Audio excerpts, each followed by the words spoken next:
What's going on, my fellow A-Plusers? Welcome back once again to a brand new episode of A-Plus Morphinominal, our weekly live show where we bring you your Super Sentai, Power Rangers, Kamen Rider news and reviews right here on our YouTube page, ladies and gentlemen. It is I, your more phenomenal host, Adam Perez, and we are in fact back for what is set to be a very, very stacked weekend for everybody out there in Ranger Nation, Tokusatsu community, man. It's going to be a huge day today. I almost questioned whether or not we should have a live episode of A Plus More Phenomenal because right now a ton of my attention is really focused on Hasbro PulseCon as we do have ourselves a Power Ranger panel set to go ahead and drop later on this afternoon, which, mind you, we will be doing a live reaction to their streaming. So we will be doing a live stream reaction for Hasbro PulseCon's Power Ranger panel. We're supposed to be starting that around 1:45 today,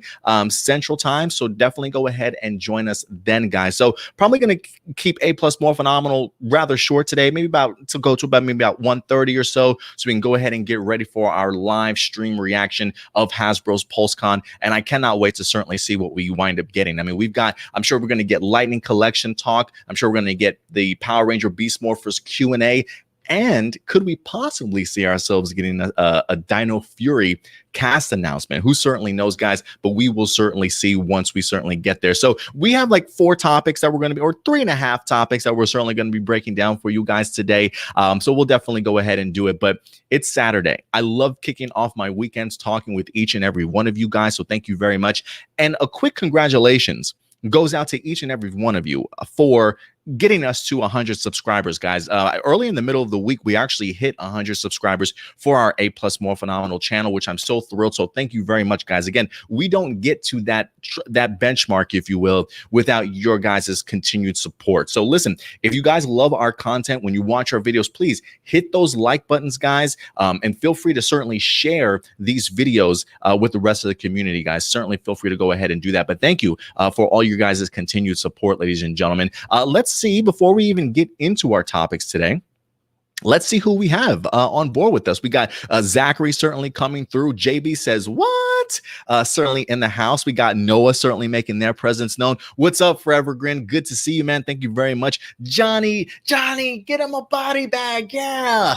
What's up, Johnny? Tony certainly in the house. We got Isaiah, who I believe is just a brand new subscriber to the channel. So welcome, Isaiah. I certainly hope you enjoy everybody here. Everybody certainly make everybody feel welcome, of course. Shadow Nova Productions is in the house. Let's see here. We got Jaden Groves. Well, listen, Jaden, you know what? I also saw a couple other people doing a live stream for Hasbro earlier today as well. So they probably say otherwise. So we'll see what happens, Jaden. We'll see what happens. Blossom is certainly in the house. Thank you very much. Who else do we wind up getting here? We got, and of course, Johnny, which I believe we also wind up getting. He says, I still hope for one last time that Hasbro announced David Yost and Austin St. John's return as Jason or Billy. We'll see what happens. I don't know if we're going to get any huge announcements like that today, but keeping our fingers crossed. We'll certainly see what happens here, ladies and gentlemen. So thank you, guys, of course. And listen, we are going to be doing live viewer questions for you guys as well. What I will say is if you guys want to go ahead and submit your live viewer questions, what we usually like to do is towards the end of the show, answer your live viewer questions. But how do you submit your live viewer questions, guys? I'm glad you asked.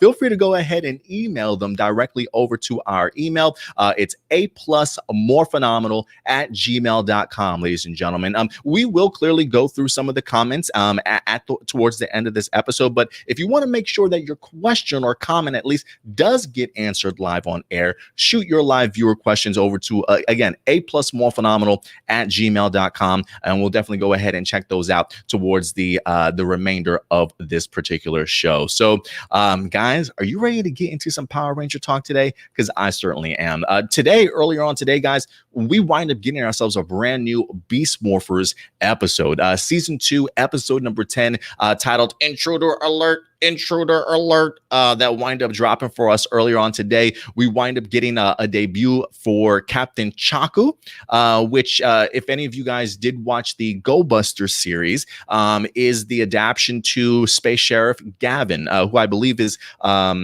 comes from the Metal Heroes series, if I'm not mistaken. And they eventually went on to become adapted into VR Troopers back in the 90s also. So really great to kind of see that costume design back, honestly. And for me, we actually did a reaction video when we were APlus Opinions on our other YouTube channel. We actually did do a reaction video to that particular episode. It was a 2-part episode with Space Sheriff Gavin, and it looks as though we're also going to get ourselves a 2-part episode here with Captain Chaku. Now, I personally wasn't the biggest fan of the Go Busters episodes. I really wasn't the biggest fan of how they utilize just that sort of crossover event that they wind up having. But I gotta say, guys, kudos to Beast Morphers and the writing team for putting together this episode. I mean, this episode to me had so much original footage in it and just original storytelling. It was just out of this world, to be quite honest with you. So this just continues to show me that Hasbro is not afraid to use original footage. Besides the Zord battle, maybe like half of the Vargoyle, Devin, and Chaku fight was original footage and Super Sentai. The rest of this was really all original footage, and it truly blew me away. So I'm really glad the way that they utilized the footage from Go Busters, and they probably looked at the episode like I did and was just like, we could probably do better than this. And this episode certainly showed that to me, to be quite honest with you. I was so pleased with it. And it really kind of caught me off guard, guys, to be quite honest with you. So, again, definitely a successful episode, if you ask me. If there are any things that's really jumping out at me, they're really doing a great job of showing the importance of the Power Ranger Vault. This is the second time that not only was it utilized, but also like it was part of the storyline in here that they had to go ahead and protect the Power Ranger Vault, because we see our Rangers do get an incoming space message alerting them that there is an evil alien on the loose that's trying to gather sort of special equipment. His name is Ryjack. And so now we have our Power Rangers who have to sort of protect this vault and kind of keep this evil alien away, if you will. So the PR Vault certainly is enormous when it comes to enormous importance, and it wouldn't be surprised if it continues to do so for the remainder of this series. I mean, you know, Beast Morphers harkening back to old Power Ranger equipment and weapons, and then also utilizing certain minions from the past, right? We wind up having our putties. We had a ton of those in here, which I was not expecting. I saw some putties and I'm like, what is going on? And we had Vivix in here from Dino Charge. It was so cool, man. It was so cool just to see Beast Morphers really going out of their way to pay some fan service, to really sort of connect the dots to past overall Power Rangers series. That kind of stuff just really gets me giddy, especially when it's done right? Like if it's just thrown in there out of anywhere and just completely randomly, it leaves you scratching your head. But I do feel as though the writing team has utilized it really well in formulating a pretty solid story here this week for sure. Let me go ahead and pull up some of my notes for this particular week's episode here, guys, because there's a couple things I definitely want to get into. This really was a case sort of mistaken identity, if you will, for our Power Rangers, right? They wind up getting the alert that, hey, there's an alien on the loose, or is going to set to arrive on Earth any minute now. We then get ourselves an alert that, hey, there's an alien here, and we see our Beast Morpher team go out to confront them, and it's Captain Chaku. But unbeknownst to them, they certainly don't know who that is. I believe Captain Chaku is draining of his energy. His communicator certainly isn't working, his translator, if you will. So he's not able to communicate with anybody. So the Beast Morphers wind up mistaking him for Ryjack, but they quickly come to find out that certainly is not the case here.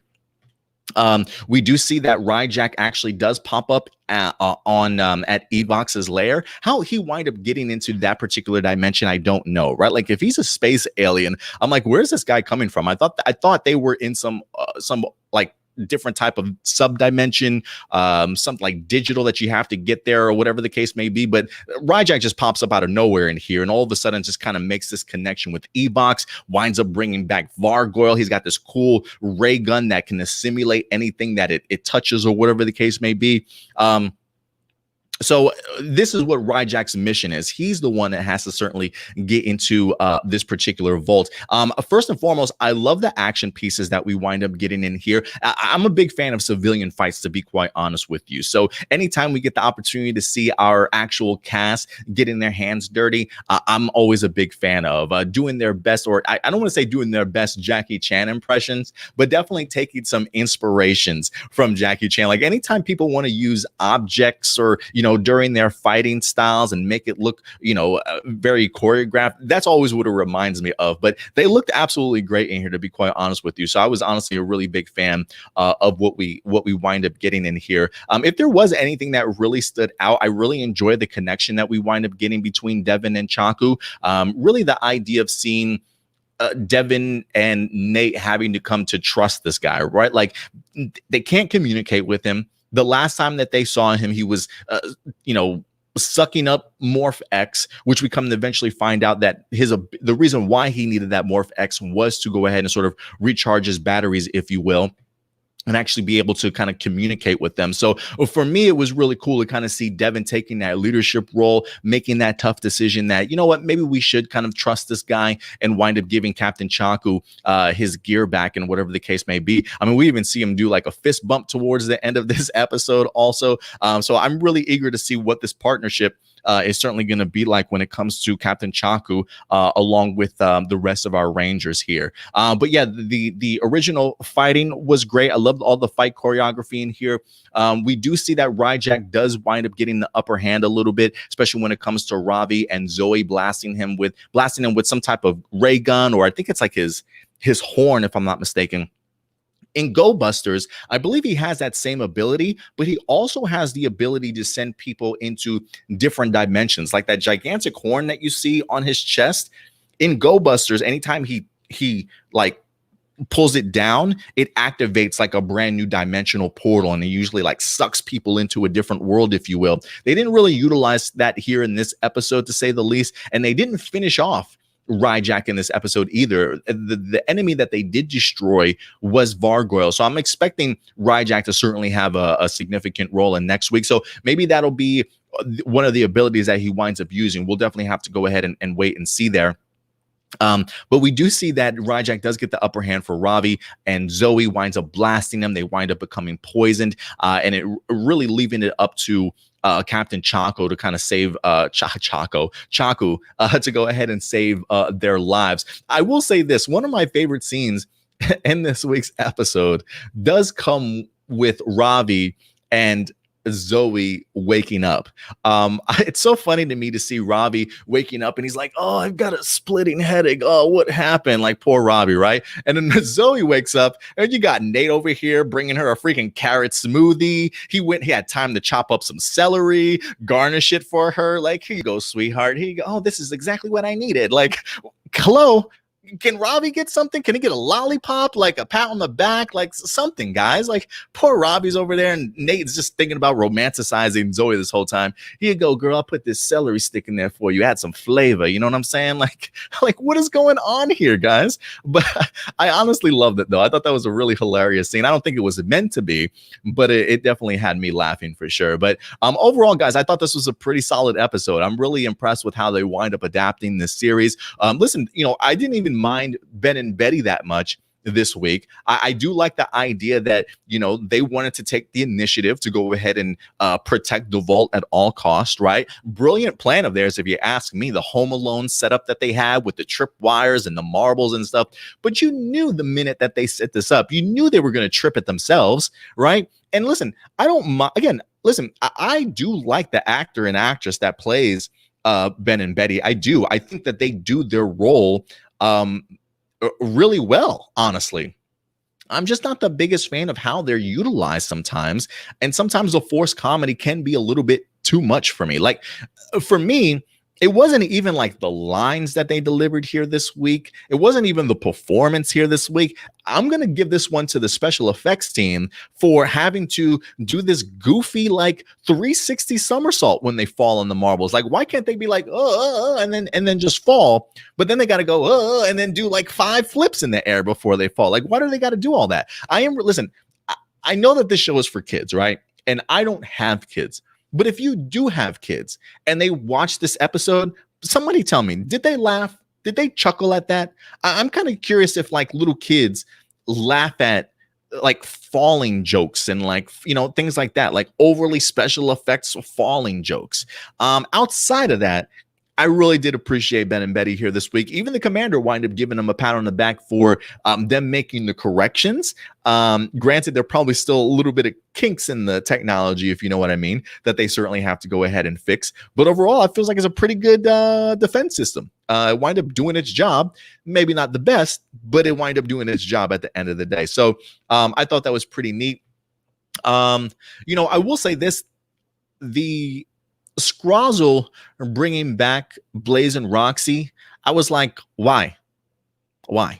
Like Blaze and Roxy come back and they're like, we're back, right? And then Roxy's like, wait, were we gone that long? Like, we've been replaced. They got Ryjack, they got Vargoyle back. Like, what's going on? I'm like, guys, you probably could have really utilized that Morphex for something else. I mean, they're like, Blaze and Roxy at this point are just I don't want to say leftovers, but they're just like disposable, right? Like, why keep wasting energy and bringing them back when they're not? First off, they clearly don't even seem like they're as strong as they certainly were prior. They definitely seem as though they're now just being disposed of whenever the writing team certainly wants them to be. So wasn't the biggest fan of that. But overall, guys, again, those are just little things, but overall, I thought this was a pretty solid episode. Again, kudos to the writing team for being able to adapt that Space Sheriff Gavin episode into something that was rather enjoyable. I am curious as to whether or not we'll see who's under the mask for Captain Chaku.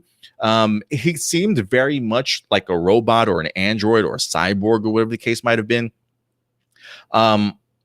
But I am kind of curious to see if there is somebody under there. When I watched the Go Buster episode, the Henshin sequence or the morphine sequence was pretty spectacular. And I don't know if they're going to go out of their way to give Captain Chaku a morphing sequence of his own, see him demorph and then morph again. I don't really know, but I would honestly love to see something like that in the second half to this story. But we'll see what happens. But I was impressed with the introduction. Loved how everybody got together. Just enough question about who is this guy, right? And then clearly trying to correct their mistake and teaming up and things like that. So overall, guys, I thought Ryjack was pretty impressive. Loved whoever the voice actor was. The fact that they gave him an accent, I thought was great. For me, it really kind of changed up things a little bit because I don't recall too many monsters, especially in this series of Beast Morphers, having any type of accents or really talking uniquely, if you will. So overall, guys, I was pretty pleased. But listen, I want to know your thoughts. I'm personally 2 episodes into the second half of Beast Morphers second season, and I'm a big fan of it so far. I know a lot of you have already seen it, but for me, I certainly haven't. So I'm watching them as they wind up airing here. As you guys can tell here, no spoilers, please, until I at least make it to the end of this season. But overall, I've been impressed. These 2 episodes already have impressed me more than like the first half of season 2, if you will. And it feels as though it's just going to continue to go up from here. So, guys, at the end of the day, though, again, these are just my A+ opinions. But at the end of the day, I definitely want to go ahead and know yours. So please go ahead and leave your thoughts in the live chat, or if you're watching us after the live stream, in the comment section box below, ladies and gentlemen. And with that out of the way, I pulled up the wrong one. See, listen, I've been getting prepared for this weekend, trying to set up overlays and get everything ready for the live stream reaction and things like that.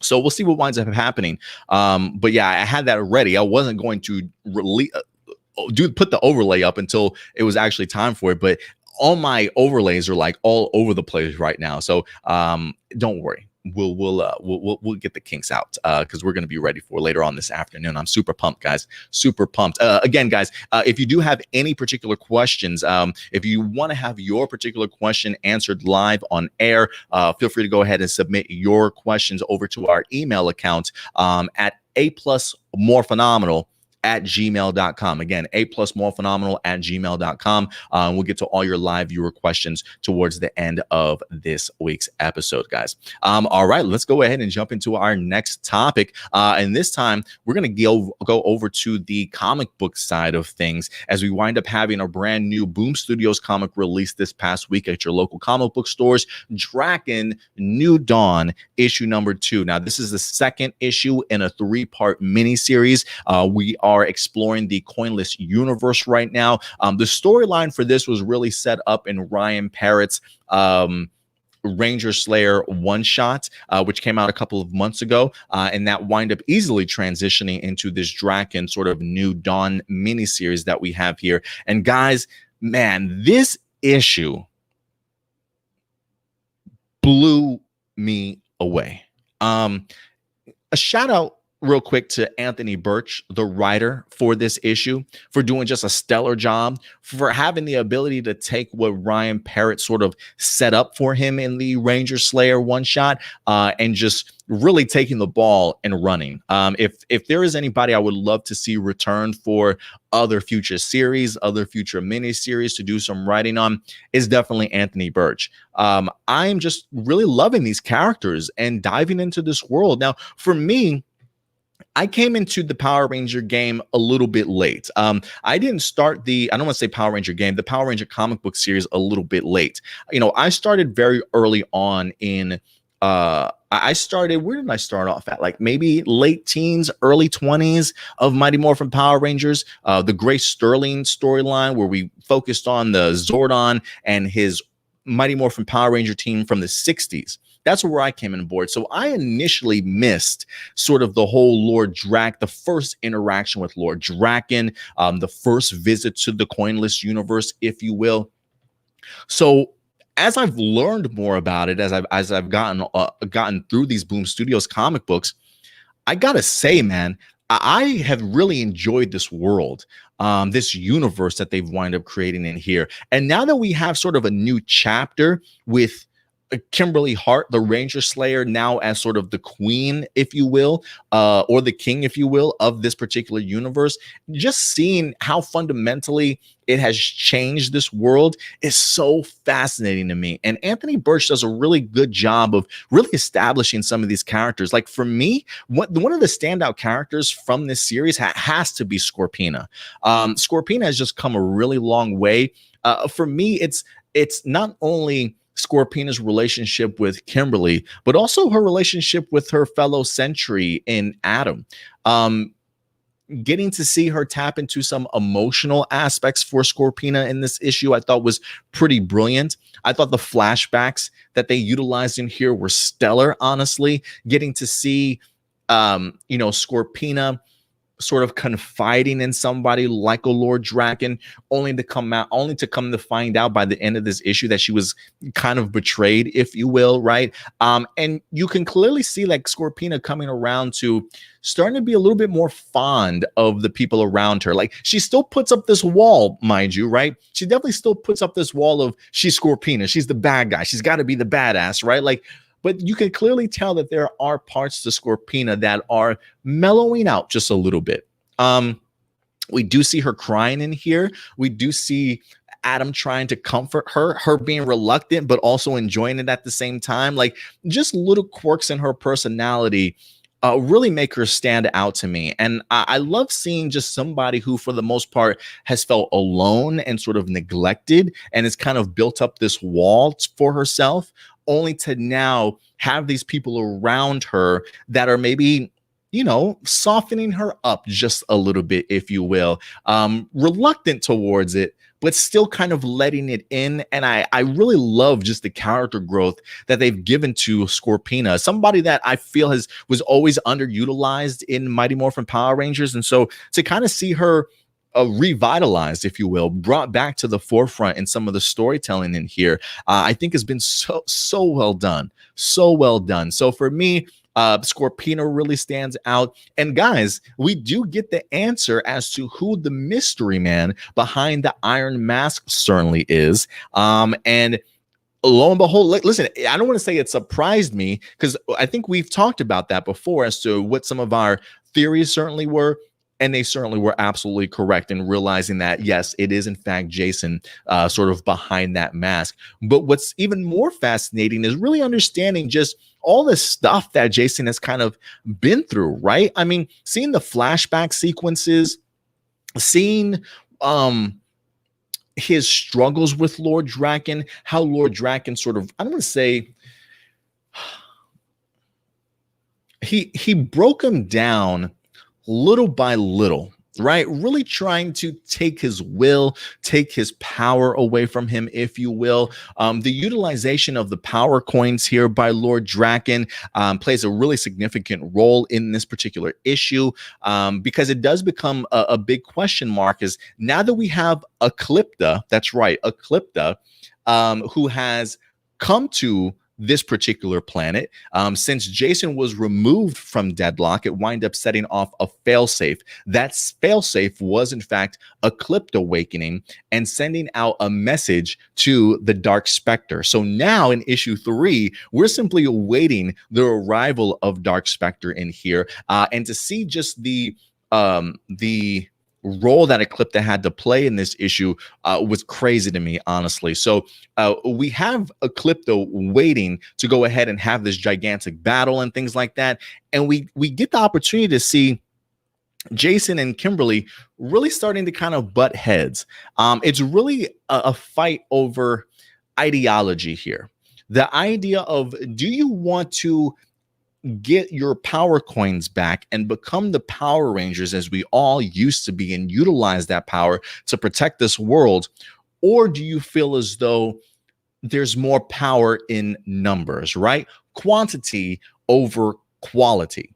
And to see just Jason and Kimberly going back and forth was super fascinating for me, especially after seeing, again, the flashbacks in here are fantastic. To see all the things that Jason has been through, right? To see his power coin taken away, to see his power coin power transferred, if you will, to a bunch of other sentries, to Lord Drakkon's army. The one thing that we come to find out, especially in this issue, is that while, yes, they are utilizing the power coins to charge up the sentries, the more you utilize and split that power amongst people, the weaker those individuals become, right? So it does put into the mindset of, should you take your power coin back, have all that power to yourself as an individual, as a team, right? Or do you take your chance with that power coin being dispersed to everybody, thus weakening that ability, but everybody at least still having some sort of uptick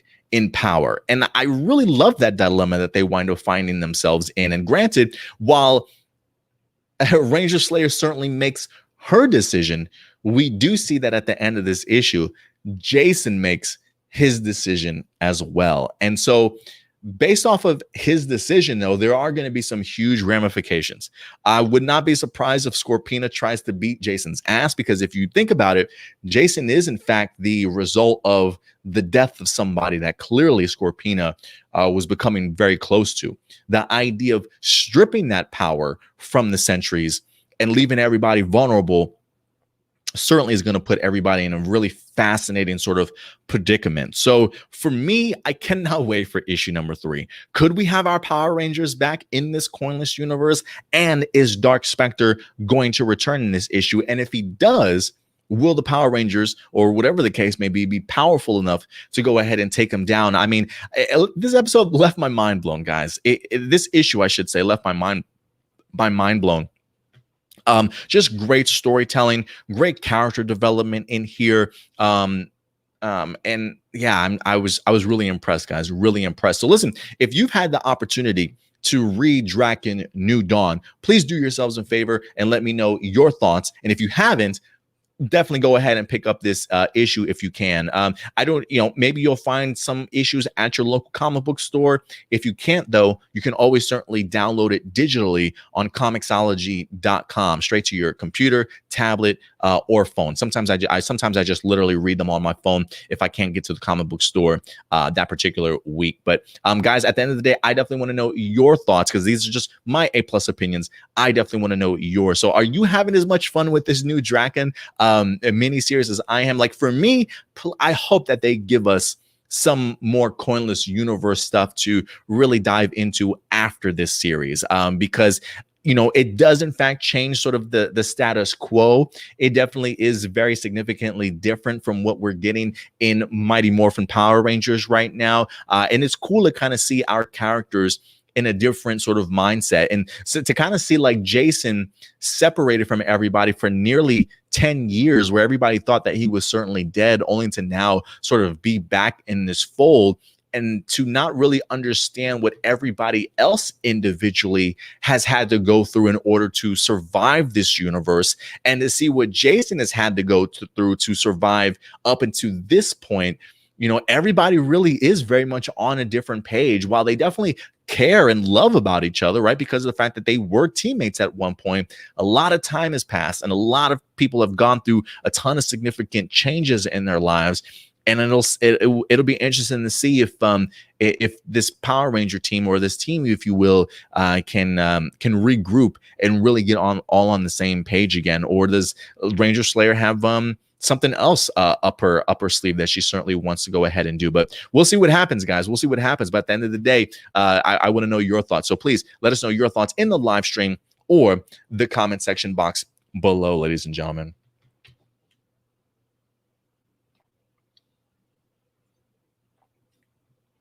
We got a couple more comments that a couple more stories that we're gonna be getting into for you guys today.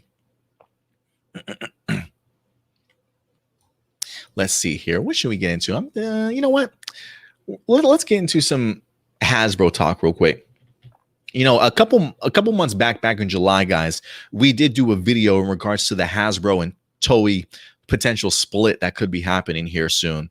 If you guys didn't happen to get the chance to watch my video, it is on our YouTube page. It is on this particular page. It's probably like the second or third video that we actually uploaded to this channel once our A+ opinion channel wind up going down.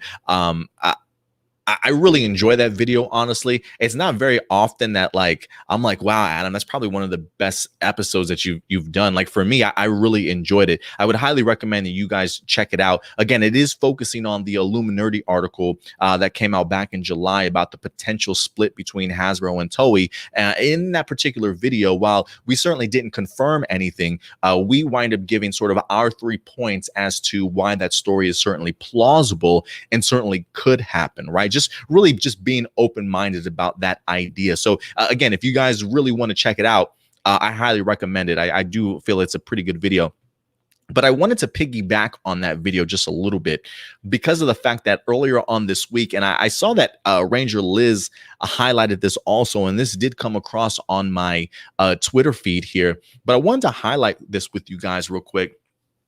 In regards to the Hasbro and Toei split. This is from at Andrew saying that, hey, so remember that rumor going around that Toei and Hasbro were ending their relationship regarding Power Rangers? Well, Bandai's fiscal year 2021 quarterly one group-wide sales no longer lists Super Sentai as Super Sentai Power Rangers.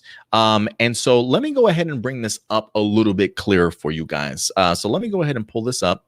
Let me see if I can. So let me pull this up. So this is last year's sales that they wind up having here. Sales of IP, as you can see here, this is from 2019 going into 2020. As you guys can see here where it says Super Sentai, it is in fact labeling Power Rangers on there, right? But yet when you go to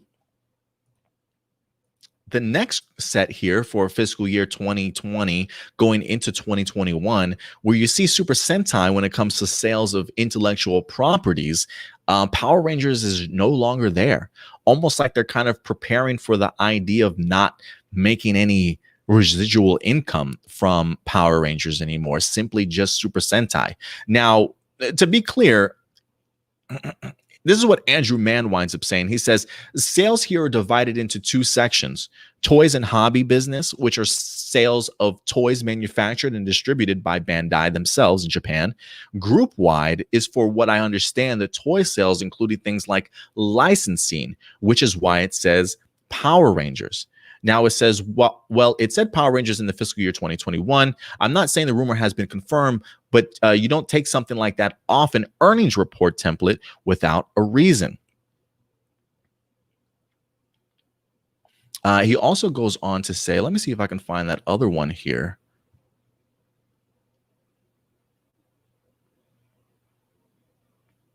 There we go. He says, it would appear that on face value, Bandai is no longer listing Power Rangers as a source of revenue, which could mean Hasbro is done licensing costume and prop designs from Bandai. Could mean, doesn't necessarily mean that's confirmed or anything. So he's really saying that the idea here that what we're seeing with this transition of not having Power Rangers and Super Sentai listed anymore is that they may not be licensing out sort of the props, the designs, the costumes anymore, because Hasbro does have to pay that towards Bandai. Since Bandai does have a say in regards to like designing of a lot of those props or whatever the case may be, they were getting income coming in from whoever they wind up licensing those out to. So whether it had been Disney in the past, Hasbro, Saban, whatever the case may be.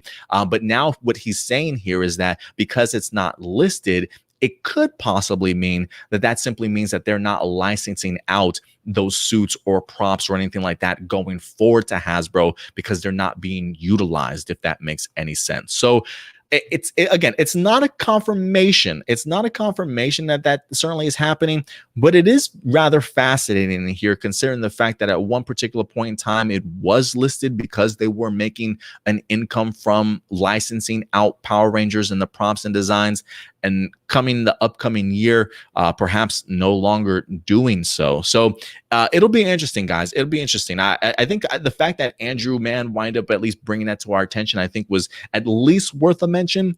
But it is something for us to certainly look forward to. I will say this when it comes to this article, or I should say this information.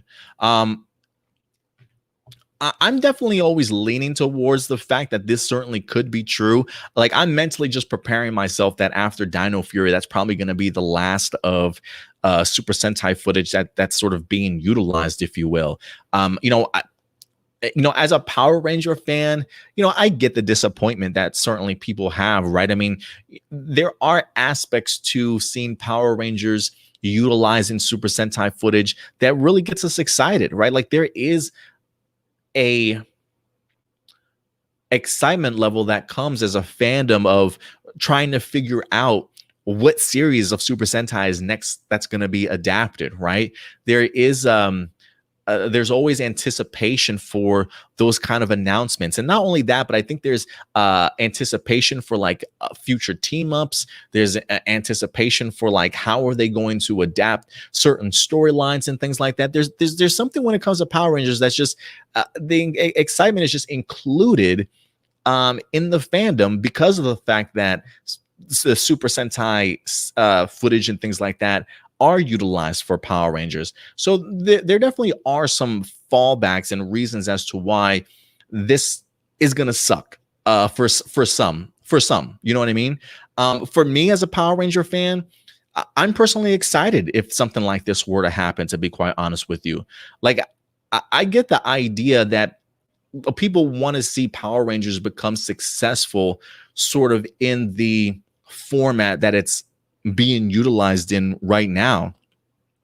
But we've been using the same format for 25 plus seasons, and we haven't really seen Power Rangers go anywhere but down. Now, some people could say, listen, We just need better writers. And you're absolutely right. We probably could just have better writers, right? But I still think that even with better writers, while the season certainly might get better and it certainly might bring more eyes to it, I don't necessarily know if that mindset and that model of how business has been done all these years is I don't want to say enough to sustain the franchise, but to get it to its fullest potential is what I should say, right? When Hasbro purchased Power Rangers, one of their quotes that they wind up having when they announced it was the fact that they wanted to tap into that untapped potential that hasn't truly been utilized as of yet. And I feel like by having a Hasbro and Toei split, maybe you could get to that point, right? Because listen, we have seen great Power Rangers seasons. Look at RPM, for example, right? I feel like RPM is an example that a lot of people utilize. The idea of, hey, look what they did with RPM, right? They didn't utilize too much Super Sentai footage. They had really great storytelling, right? I mean, probably some people put it up there with one of their best seasons ever, right?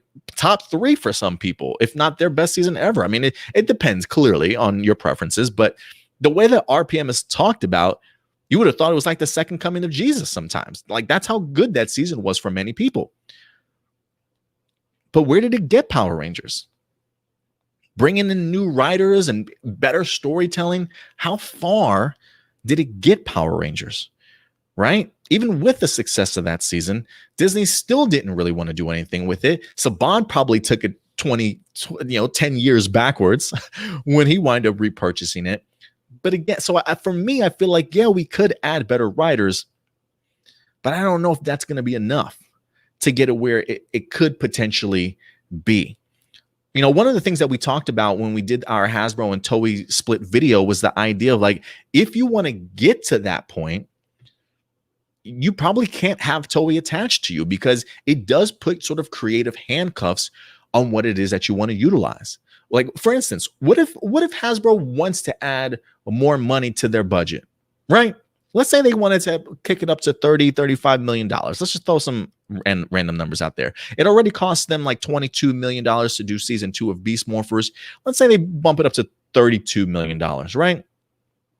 If you up your production level and you're showcasing original footage with that upped production value, how is it going to look when you throw in a Super Sentai footage that's on a $20 million budget, right? Like, that stuff isn't going to look equivalent anymore. It's going to look a little bit cheaper, if you will, right? Like, I just don't think, again, to get where Hasbro wants to get Power Rangers as a franchise, I just don't know if you can do that with Toei. And again, I don't think that's any ill will towards Toei either. I think it's the idea of Hasbro understanding that, listen, we have a brand that has not fully been tapped into, that has so many more opportunities and ways that this franchise can be launched off into huge ways of success. But if Toei's going to be there to hinder you from doing that and keeping you back from doing what you fully want to do, these days, guys, original content is key, right? That's the moneymaker. You want to be able to fully own these properties that you're purchasing. Like, I don't know if Hasbro went ahead and paid $522 million for the franchise only to share it with somebody else. Do you see what I'm saying? So I get the idea that as Power Ranger fans, again, me included, maybe there will be aspects of Power Rangers that we won't get anymore that we used to get. And I know that's a bummer, right? Because there is something inherently laced in Power Rangers where there's just a built-in excitement every season to try and figure out what's going to be adapted. How are they going to be adapted? What suits are they going to use, right? Like, there's something about Power Rangers that adds that level of excitement. But there's also a level of excitement for me too of the unknown. Nervousness, yes, but the idea of figuring out what is Hasbro going to do with this franchise? Could they just run it into the ground? Yeah, they probably could, but I don't think you spend $522 million to waste money and just do nothing with the property. So again, I don't know if this Hasbro and Toei split is true or not, but I'm definitely leaning very heavily towards the idea that, yeah, I feel like there's been a lot of things that have been put in place. And again, if you watch our Hasbro and Toei split video, we point out key things that have happened in the past 2 years to showcase why this is possibly happening here. So I feel like it could happen. Could it not? Yeah, it couldn't. It couldn't. It could be fake.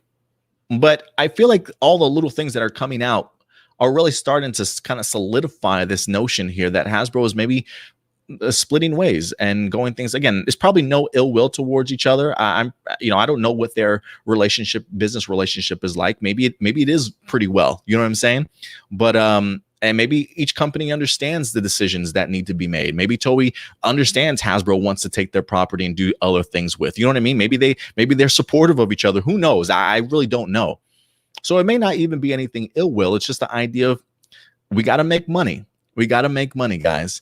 And again, as much as a fandom and as much as some people don't want this to happen, understand, and I said this quote when I did my video before, it's not show friends, it's show business, okay? It's show business. It's about making money. And while, yes, I'm pretty sure that Hasbro wants to listen to the fans, understand that they're not going to do everything the fans want. And sometimes maybe fans don't know what's best for them until they realize, hey, change is coming, and maybe the change is even better than what a lot of us certainly expected. Maybe that's just me being hopeful. Who certainly knows? But understand, again, Hasbro is a company. It is a business. It's not show friends. It's show business, guys. So let's just remember that and just take a deep breath and see what happens here. Let's see what happens. But I thought this was interesting here from Andrew Man to go ahead and kind of point this to maybe showcase that maybe this split could possibly be happening. But again, I definitely want to know your guys' thoughts at the end of the day. So please let me know your thoughts in the live chat or the comment section box below, ladies and gentlemen. I'm sorry, I don't know why I like talking about that topic so much. I feel like just because it's probably one of the biggest elephants in the room right now that I think a lot of us are waiting to kind of see how the pieces are truly going to fall when it comes to this. And so for me, I love debating this stuff and I love just talking openly about it. And trust me, I've gotten plenty of pushback for it too. Trust me. You know, I know I put my thoughts and my opinions out there for people to scrutinize and tear me apart. And that's perfectly okay. That's the risk that you take for being a YouTube personality and being putting your opinions out there. But trust me, like I said, I've had tons of people call me out on it. I've had people call Hasbro racist for, I'm like, racist? How are they racist for splitting with Toei? Like, it makes no sense to me at all.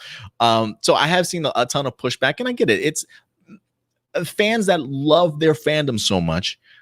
Change makes people nervous, and it makes me nervous too, right? Because as I'm sitting here boasting or talking about the idea of the potential and what it could be, it doesn't mean that that's what Hasbro is going to do, right? So I too can be very underwhelmed from the change that happens, but change can sometimes be a good thing, and sometimes change can bring attention back to a franchise that was so popular back in the 90s that has really dwindled and gone away over the years. And so, I mean, in regards to at least the general public, if you will, right? And so I think Hasbro, if anything, wants to bring that back into mainstream, wants to get that back in front of people's eyes. And maybe this is the way for them to do it, guys. So we'll see what happens, though. We'll see what happens, guys. But again, let me know your thoughts in the comment section box below. And last but not least, ladies and gentlemen, our last topic we want to go ahead and talk about today, we wind up having ourselves a brand new Super Sentai trademark this week, ladies and gentlemen. That's right. Introducing Kikai Sentai Zenkaiger. I believe I pronounced Kikai? No, Kikai. Yes, Kikai. Kikai Sentai Zenkaiger. Guys, I'm going to brutalize this I'm just going to call him Zenkaiger. I'm not even going to say the whole name anymore. But yeah, Zenkaiger has in fact been trademarked by Toei Company. Whether or not they're going to go ahead and utilize this as the upcoming season, we'll definitely have to go ahead and see. But we'll see what happens. Right now, when it comes to Zenkaiger, a lot of the translations that are currently going out are very much splitting up into like machine world or aircraft world when it comes to Kikai.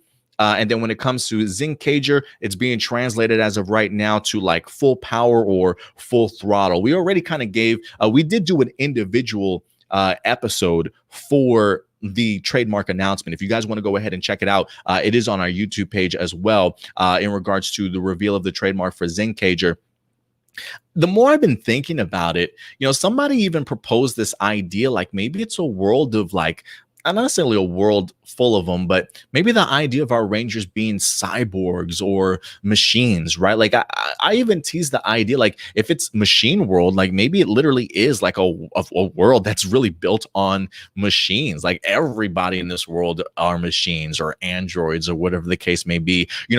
Back last year, maybe 2 years ago, before they announced Real Soldier, I did a video, like a top 5 video of future Super Sentai themes I would love to see happen, and one of them was the concept of a Ranger team that were like cyborgs or robots, some type of machines, if you will.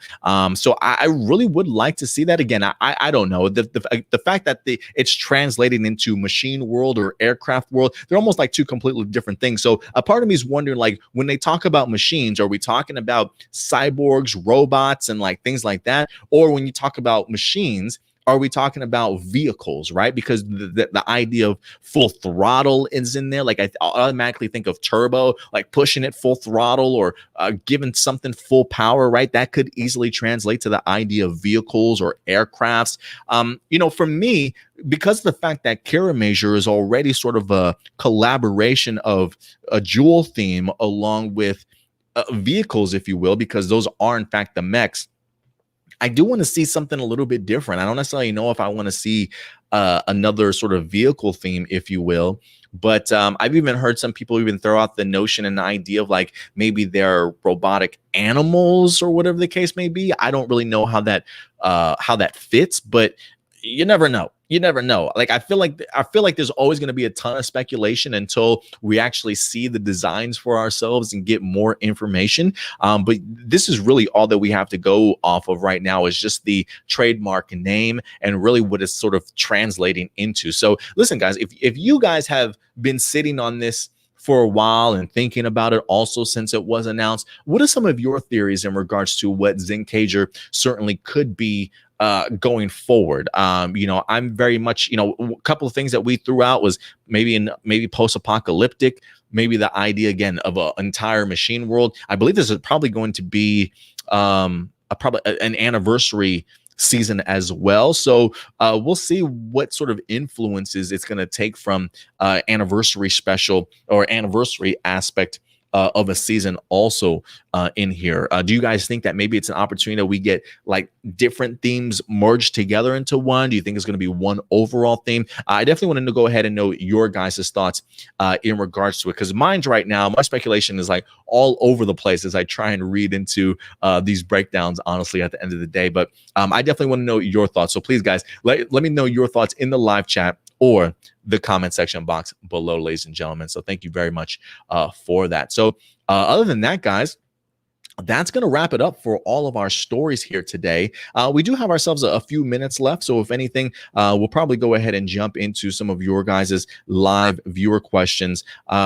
So yeah, let me go ahead and do that real quick. And then I'll jump into the comment section and we'll certainly talk about what you guys are chatting about in there. Let me go to Johnny Marrero real quick, because he did post something over on the Facebook page. He says, "Hey, Adam, honestly, I feel like the new Beast Morphers episode, Intruder Alert, felt like an actual Power Rangers from the mid 90s. With a touch of VR Troopers, but in a good way. And this episode was still great." Yeah, I definitely agree with you there, Johnny. He says, 2 questions. Do you hope Dino Fury will have some connections to MMPR or no? Yes, I am hoping that there is. And not just MMPR, but I would love to see connections also to Dino Thunder and Dino Charge. Like any past Dino seasons, I would like to see Dino Fury making some connections. It doesn't have to be based all around all of that, but I do like that connective tissue. So we'll see what happens there. He says, I know it's early, but do you believe Zenkaiger is looking to be more RPM type Sentai? We just talked about the idea of it being maybe like a post-apocalyptic world that's maybe overrun by machines. And it doesn't even necessarily have to be post-apocalyptic. Like, it could just be the idea of a world that's been overthrown by machines and vehicles. I mean, I don't really know, but maybe. So to answer your question, Johnny, maybe. I'll give you a maybe on that one, man. Let me see if I have any other questions that popped up here. I'm going to go ahead and check our...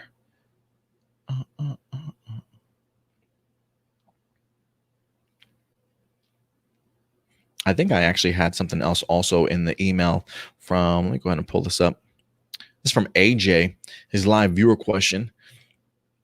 A couple of things here. He says, did you know that in Dino Thunder, Catherine Sutherland was going to be brainwashed as Elsa? I did not know that, actually. He says, Catherine was contacted, but she was pregnant during the time of production. So the idea was scrapped of Tommy and Kat being married and having a rivalry similar to Tommy and Elsa's Sentai counterparts.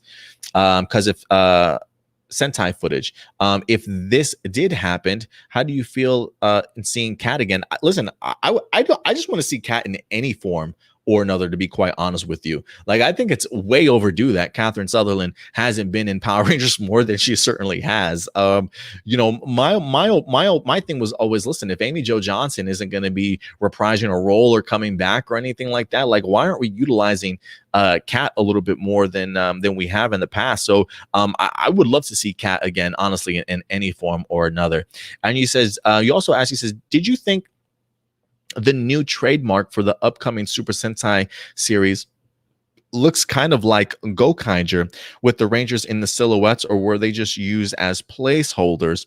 Following, what theme you like the new series to be that we haven't had yet? The silhouette that you're talking about, AJ, actually, for those of you who don't know what he's talking about, the video that I just posted for Zenkaiger, the video I put together does have like Ranger silhouettes like at the forefront, right? But they're all blacked out. It's just literally a silhouette. Like, so the idea there is, just so you know, AJ, I did utilize the Zenkaiger team for that. They're simply just placeholders though for that thumbnail. That's all it is. That shot that you see, that silhouette is not the Zenkaiger team by any stretch of the imagination. No, it's literally just me putting together a thumbnail that will certainly attract some eyes. And so I wind up finding one of my favorite Super Sentai teams in Zenkaiger, wind up finding a file for them. And then I just had them all completely blacked out and utilized as a silhouette for the video itself. So yeah, that is not the Zenkaiger team. It's literally just a silhouette placeholder for the thumbnail, really. As far as like a new series that we haven't had yet in regards to the theme, I would love to see the idea of cyborg and robots. I for some reason, I like the idea of a Ranger team that's either been built and they're just they're complete cyborgs. Now, whether it's the idea of like, I don't know what they're, I might have to go back and rewatch that video. I can't remember exactly what my idea was in regards to cyborgs, like whether or not they were like trying to become more human, or I can't remember what the case might have been, but just seeing a Ranger team that was solely like cyborg or androids or even machines, I think would be pretty cool, honestly. So we'll see what happens there, but that's definitely one of the things that I personally would like to see for myself. Okay, and I think that probably answers, just double check here.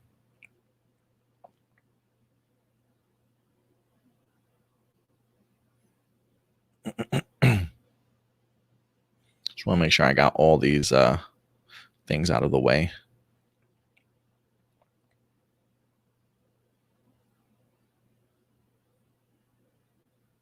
Yeah, it looks like I got all that out of the way. All right, guys. So you know what? I'm going to go ahead and dive into your comments. And let's go ahead and jump into here and see what you guys are talking about. I'm going to have to scroll down.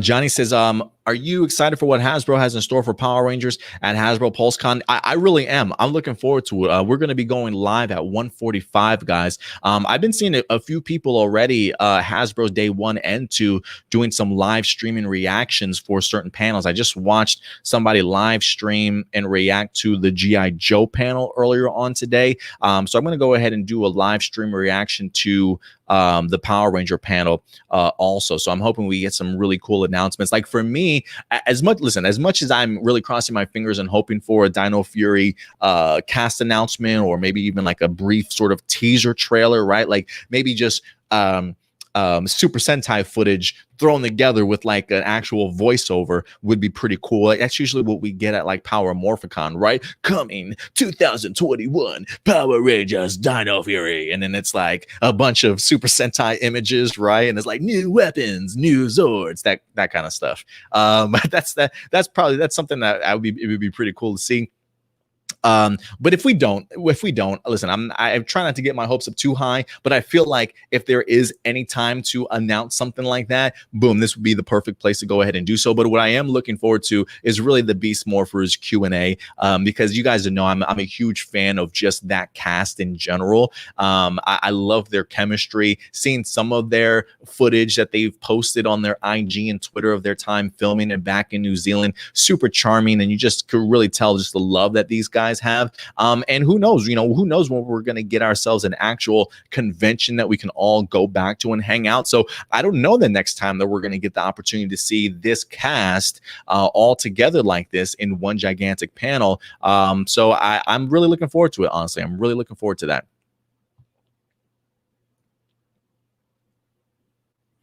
Shadow Nova says, had a nice birthday yesterday. Now I'm ready for some Dino Fury news. Happy belated birthday, Shadow Nova. I certainly hope you had an awesome time, man.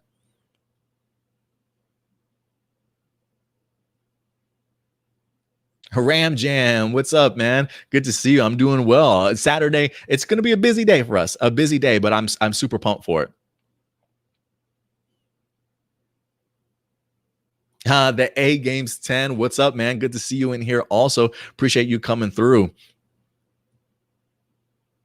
Jaden says this episode is written Alwyn Dale, Rebecca Barnes, teleplay by Johnny Hartman, and it was also directed by Simon Bennett as well.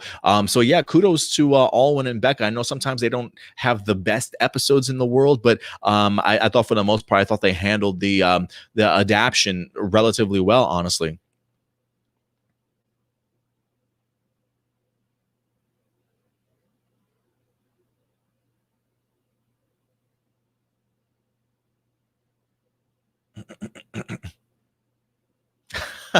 Shadow Nova says Ravi had his mom by his side. Ravi's a mama's boy.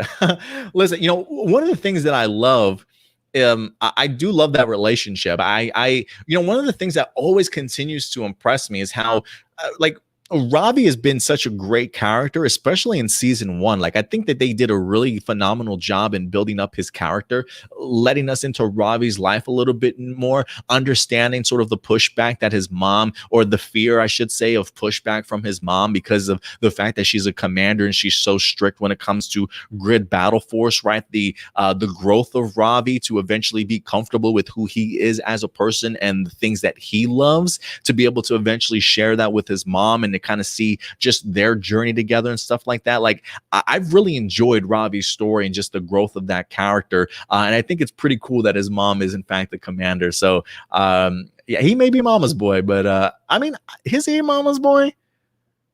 I guess, I don't know. Not Ultra. What's up, man? He says this episode was fine. I'm glad. He says the episode was fine. My main issue was with them adapting. This comes from next week. The setup was good. The foreshadowing of the Dino team up was cool. Not too much to say, but it was fine. Yeah, I thought. Listen, I honestly thought the adaptation was utilized well. I really thought it was better than the Super Sentai version that I wind up getting with Space Sheriff Gavin. So for me, that's definitely a win. That's definitely a win.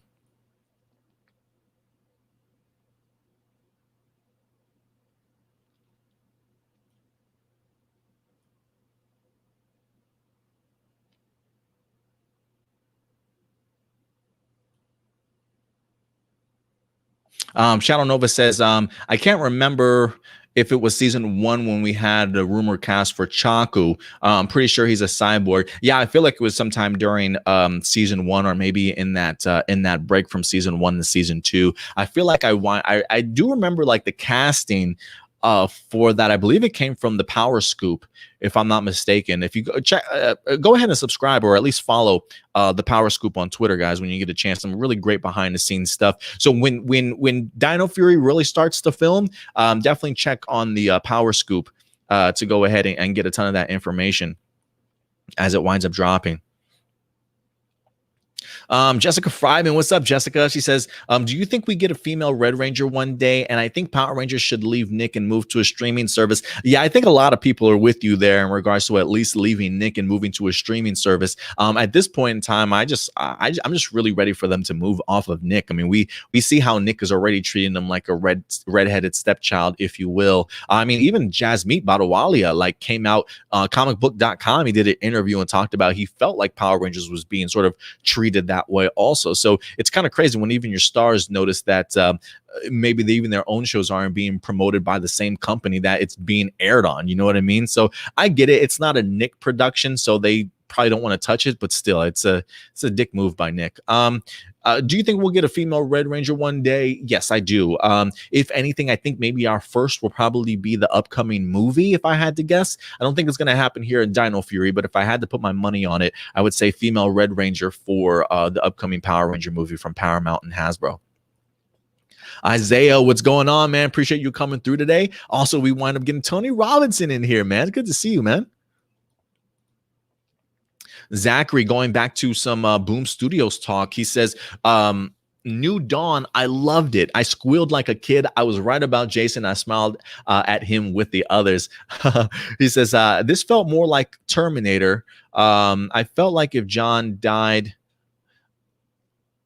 I felt as if John died, then was resurrected. I love that he was around after the White Ranger power became a part of Drakkon. Oh, yeah, that's right, with Jason and stuff. I'm glad you liked it, Zachary. I'm really glad that you liked it for sure. I thought this was a stellar episode, a stellar issue. I went ahead and actually on our Twitter account, went ahead and talked about it a little bit. Ryan Parrott actually liked my tweet.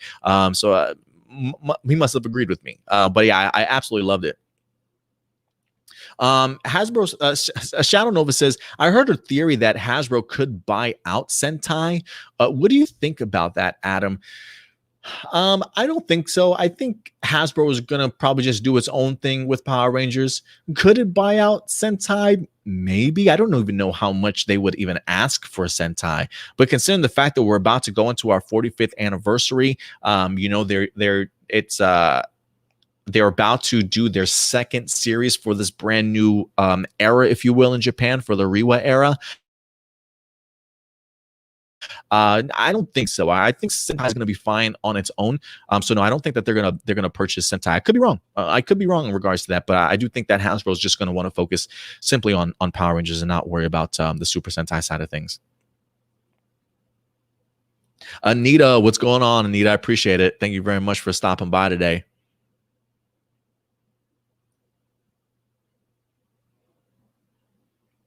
Jaden Groves says that he says they got 2 new writers this year. I mean, 5. We'll see. I'll be interested to see, especially going into Dino Fury, you know, because one of the things that people have been talking about was the idea of like, you know, hey, are we going to have new writers? Are they going to change up some of the writers for Dino Fury? I don't really know who's tackling Dino Fury right now. Maybe we'll get an implant of some new blood in there. You know, one of the things that I will say, I think with Dino Fury maybe moving, or Power Rangers, I should say, moving over to Entertainment One, I believe Dino Fury is probably going to be an AllSpark and Entertainment One sort of collaboration, if you will. I wouldn't be surprised if we wind up getting some brand new writers. You know, it also wouldn't surprise me if Alwyn and Becca are still around. But maybe they're including some upcoming writers. So hopefully these writers that you're talking about, Jaden, maybe not only utilized, I don't know if you mean that they've been utilized in Beast Morphers, but if anything, hopefully we'll get some fresh blood also when it comes to Dino Fury. So we'll see what happens there. Sarav, what's going on, Sarav? Good to see you. Sarav, he says, it's almost like Disney acquiring Marvel only to make purely comic accurate movies. Well, listen, only to make pure. Well, we'll see what happens, because right now, I mean, Marvel doesn't really make, I should say Disney and Marvel don't really make purely comic book accurate movies. Like Civil War isn't really comic book accurate. I'm trying to think what else from there, like a couple other things that I've read that weren't truly comic book accurate, but I get what you're saying. AJ's in the house. What's up, AJ? Good to see you.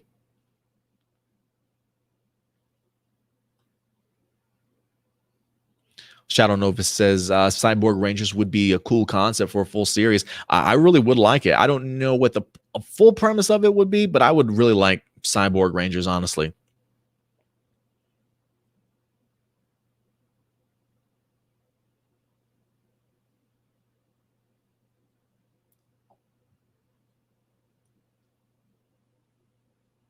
Let's see here. Zachary says Zenkaiger to me sounds like Bukenger and Gokaiger influence. No idea what the gimmick is. I'm open to what will be done. Yeah, I'm open too, but those are some good guesses also. Let's see. You Are Sexy, or at least AJ. He says, this second season of Beast Morphers is awesome to me. This second half felt like a huge transition from season one. Gavin was awesome. His suit so shiny like VR Troopers. It's funny. A lot of people have been asking me like, hey, Adam, if there's any sort of like spin-off series, or like if they were to bring back some of the Metal Hero characters, like which one would you want? Like they've been asking like Beetleborgs, VR Troopers. I've always said VR Troopers, man. So to see Captain Chaku here from the Metal Hero series in Japan, also known as VR Troopers and stuff, to see Captain Chaku sort of pop up in here with that costume, I'm like, man, come on, we got the spin-off series here, man. We got a spin-off series available. Let's bring back the VR Troopers if we can. I don't think we're going to, but a guy can hope, right? He says, this season of Beast Morphers is awesome. To me, the second half felt like a huge transition from season one. I agree. And not necessarily this, and that's not a bad thing. Like for me, season one I thought was brilliant. It really caught me off guard, and I really enjoyed it. It's a season I can go back and rewatch, honestly. But it really lays the groundwork, and it does a ton of great things for the characters here. So season two should feel like it's picking up some steam, right? To make you feel like we really have an end game sort of planned here for you. And while the first half of the second season was a little bit lukewarm for me, you can really tell that just the second half of the second season is really going on all cylinders. And I'm just 2 episodes in, and I can already feel that momentum swing. You know what I mean?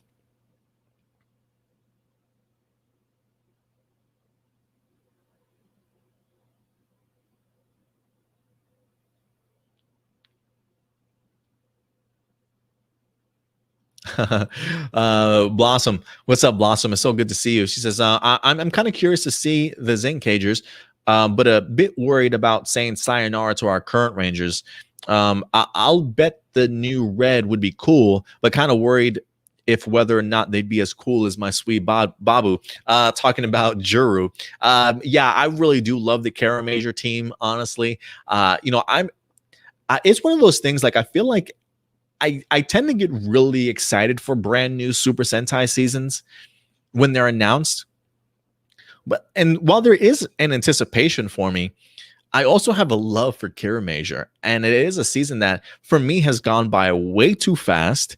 It's at its halfway point already, and I'm so invested in this season that I'm really not even looking I'm not even looking out towards the future of 2021 yet for this new upcoming Super Sentai season. Like, it's cool we have a trademark in place, but my mindset is still fully focused on Kira Major. And usually I feel like the past maybe couple seasons, I don't want to say a couple seasons, but especially with Real Soldier, I was like, please, what is this next season going to be? Can we get to this next season, please? I was so ready for Real Soldier to end, but with Kara Major, not so much, man. So they can take their time with this upcoming Super Sentai season, because I really want to continue to focus on our current season that we have right now with Kara Major, because it's doing some really great work.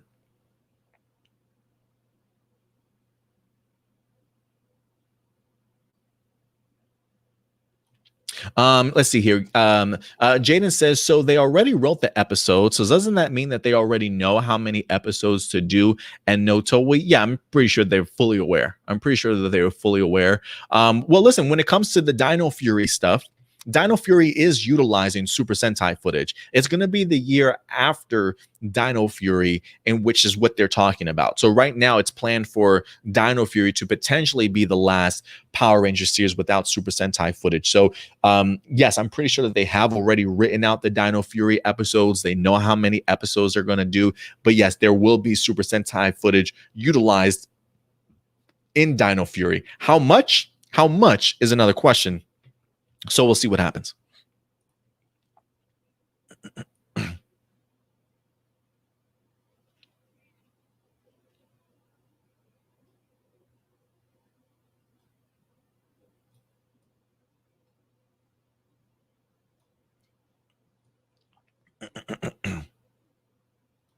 Sarav says, streaming is the king right now. Yeah, it is, man. If you have a streaming service, you best believe people want it. Like, it's funny to me. Like, there are a ton of streaming services out there, and a ton of people are just continuing to make new streaming services. Like, I think I was talking with Time for Toku. If you guys aren't following Time for Toku, definitely go ahead and subscribe to their YouTube channel. Also, Time for Toku. They were talking about the idea that Paramount might come out with a streaming service, Paramount Plus. I don't know if it's already been announced or not, but they were saying that maybe since Hasbro is usually associated with Paramount, maybe that's something that they could possibly do. Well, we'll definitely have to see though. But streaming service is king right now. So I think if anything, you got to get Power Rangers off of Nickelodeon. Because I'm hoping if they were to take it off of Nickelodeon, I don't want to say any streaming services, but any big streaming services, I think would be really key. Amazon, Hulu, Netflix, if they can. Heck, maybe licensing stuff out to Disney. I don't think that they would probably do that. Heck, I would be open if Hasbro decided to go ahead and do their own streaming service, but I just don't know.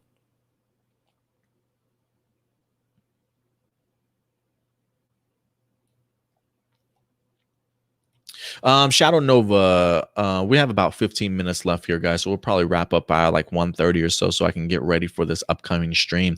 Shadow Nova says, I was thinking they should go to a streaming service as well, but what about the people who don't have streaming services? There's a lot of them than you would think. I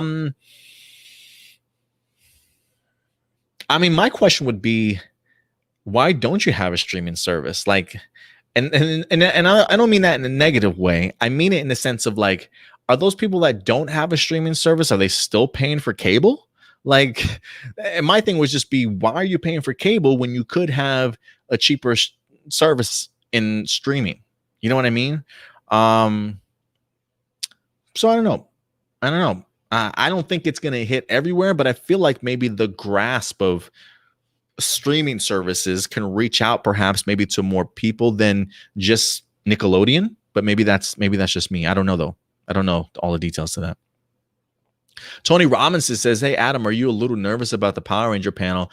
Not really. No, I think it's going to be fun times, man. I mean, Lightning Collection, like when it comes to Lightning Collection, I expect people to complain because the only reason why we didn't do a Lightning Collection story this week, because I believe 3 out of the 4 figures, I think, were revealed or at least leaked early. So I didn't want to go ahead and do it because I knew Hasbro PulseCon today is probably going to go ahead and reveal that stuff. If anything makes me nervous about the Power Ranger panel, it's probably just watching Power Ranger fans in the live chat complain to Hasbro, oh, that's it. That's the wave. We knew about this. Like the fact that people tend to get on Hasbro's case because somebody leaked information early. Like, no, Hasbro planned to announce it here. Just because it got leaked early, that's not on Hasbro. So I can see fans already kind of bitching at Hasbro for, oh, this is all we're gonna get. This is it. Well, if you guys didn't like spoilers and leaks so much, maybe you would actually be surprised for something for once in your life. That's probably the only thing that, like, for me, the only nervousness part is how embarrassing the Power Ranger fandom is going to make the Power Ranger fandom in some of the live chats. That's really the only thing I'm nervous about. You know what I'm saying? It's like, are people going to make us look like we're idiots, like a bunch of fools? Let's all like breathe for a second and show some class when we get into this live chat for this for this panel later, guys.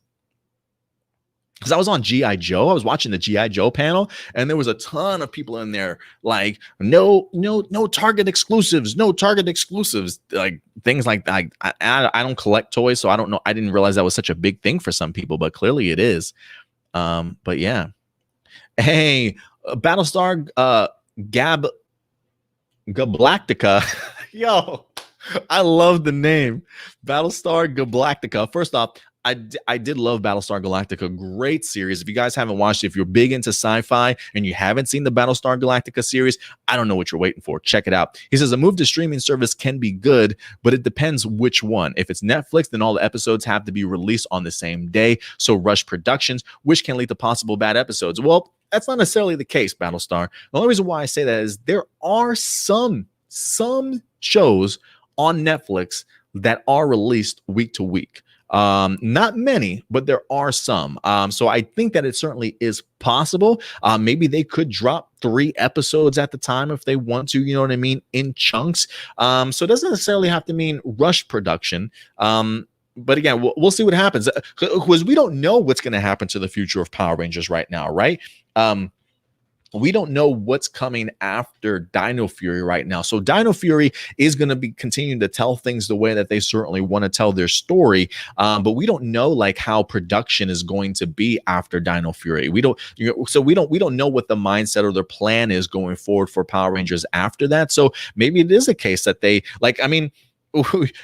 we see other shows like The Boys last year on Amazon Prime. All that dropped. I don't believe that was week to week at the time. I think all that dropped. That wasn't rush production, right? Because they had a plan. They had everything sort of scheduled out. So it really depends on what Hasbro wants to do with the franchise, certainly going forward. So it doesn't necessarily mean rush production. And again, Netflix does have, I feel like I have seen some Netflix series that have maybe dropped like 3 episodes at a time, but I have also read that there are certain series that are experimenting with the idea of dropping 1 episode at a time also. So let's just wait on that though. Let's just wait on that.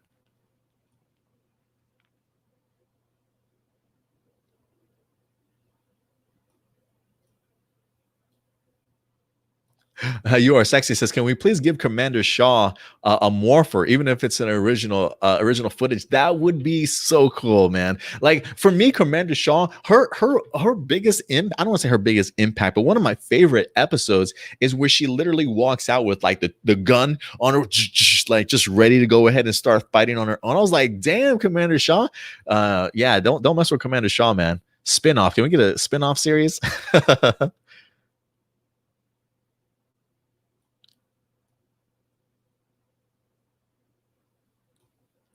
You Are Sexy says, can't wait for Dino Fury Green. Hope the rumors are true and does end up being Alexandra.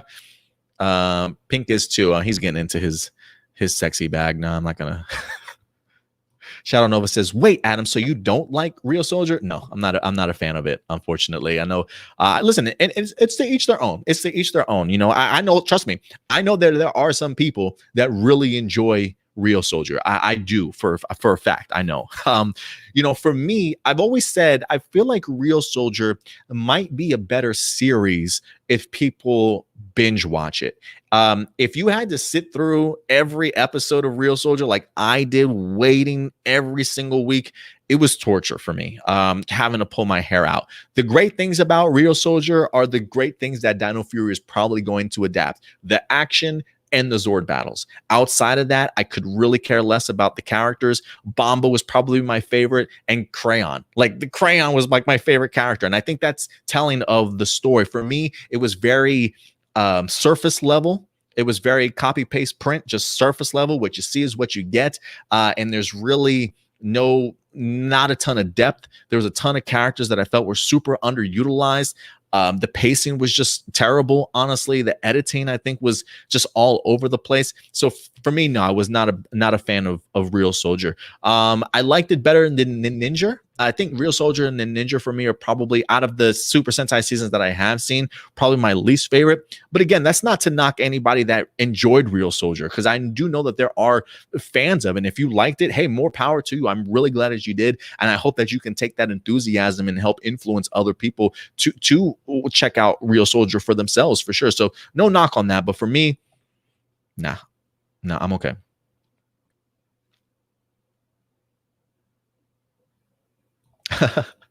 Dino Right, fight for your night. Dino Knights, fight for your rights. I like that. I like the saying.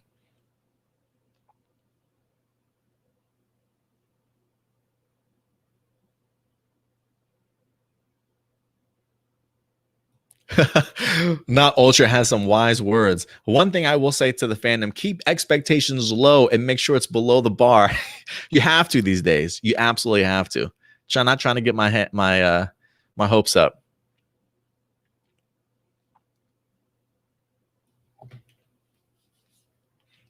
Let's see here. Tony Robinson says, Adam, if the rumors are true, if the rumored cast is the Dino Fury team, this will be the first time we will have two black actors on the team at the same time. Really?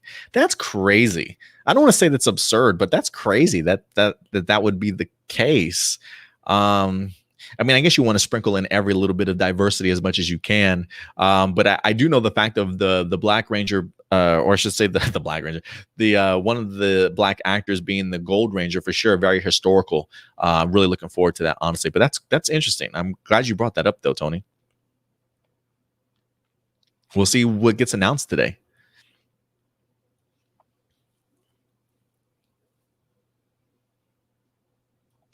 Forever Grin says, I keep saying this is the last chance to announce before filming in October, if that's still the goal, but we don't know if the cast is going to be announced at all. Yeah, we don't know if the cast is going to be announced. We're pretty much just making assumptions based off of the summary of the upcoming panel that said they had a prehistorical announcement that they had to make. And considering the fact that we know that next season is going to be Dino Fury, we kind of make people are kind of making those connections. Who knows? Maybe it's like another trailer for the Dino upcoming crossover. Who knows?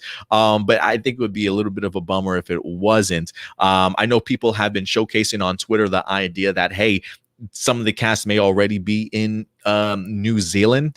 So you never know. You do say it's the last chance to announce before filming. Before filming, probably, but I don't think it's the last chance that they announce it, right? They could get maybe a couple things of filming under their belt, then make some promo shots, and then, submit it to us. So we'll see what happens. But yeah, before they start filming, most definitely. So I'm hoping that we wind up getting the announcement for sure. And if anything, one of the things that I will say is that I really do like the fact that we're having our Beast Morphers team here. I know we don't really get a passing of the baton very often, but it would be really cool if they were the Beast Morphers cast and Andre, who's doing the hosting, if they're able to stick around, if the Dino Fury cast gets announced here, to either talk with them a little bit or at least say congratulations and some passing words. I think that would be cool. But again, as Not Ultra said, keep your expectations low. You know what I mean? So yeah.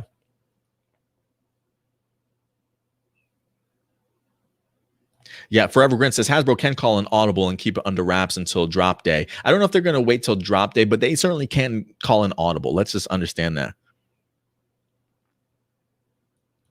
Liana Ramirez, and this is from Sarab, says revealed in her premiere video that second season will be streaming on Netflix soon. Yes, so the first part of season 2 will for Beast Morphers will be on Netflix. I believe it's October 15th, if I'm not mistaken. October. Let me just check my calendar here.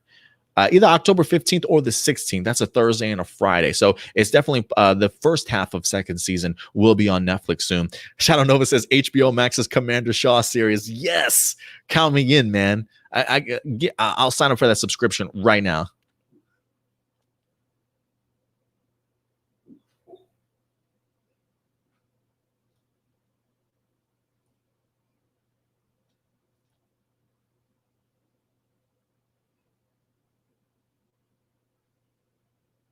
All right, guys. I think other than that, I think that's probably going to go ahead and wrap it up for us here today. So thank you very much, guys. I really appreciate everybody certainly joining me today for sure.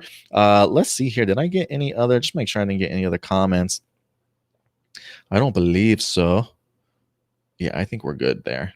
But other than that, ladies and gentlemen, that's actually going to go ahead and do it for us today. So thank you so much, guys, for certainly joining us. Don't worry, we are, in fact, going to be back 1:45 Central Time here. So within about next 15 minutes or so, we're going to be doing a live stream reaction to Hasbro PulseCon for the Power Ranger panel. So let's keep our fingers crossed that everything certainly goes well. You know, I don't even, because we only have like 100 subscribers, we're not even able to monetize anything. So I'm kind of hoping that it goes under the radar. But listen, if we get in trouble or the video gets pulled, slap on the hand.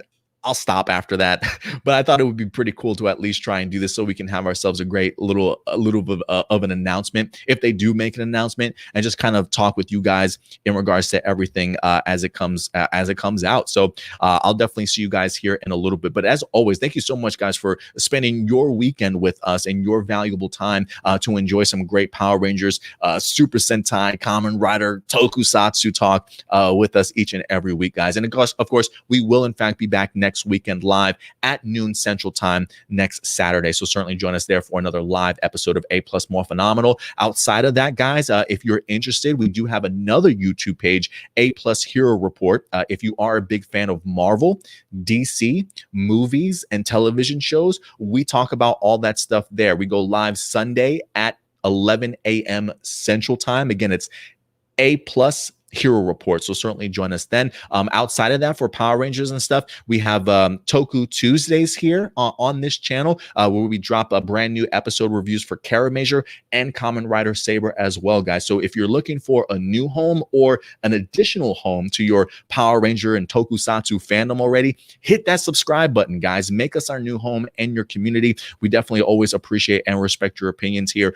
So definitely hit that subscribe button and that bell notification. And of course, if you love our content, do us a big favor, man. Hit that like button. Show your support so YouTube can certainly recognize our work also. And if you want to follow us on social media, you can do so right here at APlus Opinions. We are on Facebook, Twitter, Instagram, and Twitch for you gamers as well. So until next time, ladies and gentlemen, do me a big favor. Take care of yourselves, take care of each other, and keep it A+. I'll talk to you later. Bye.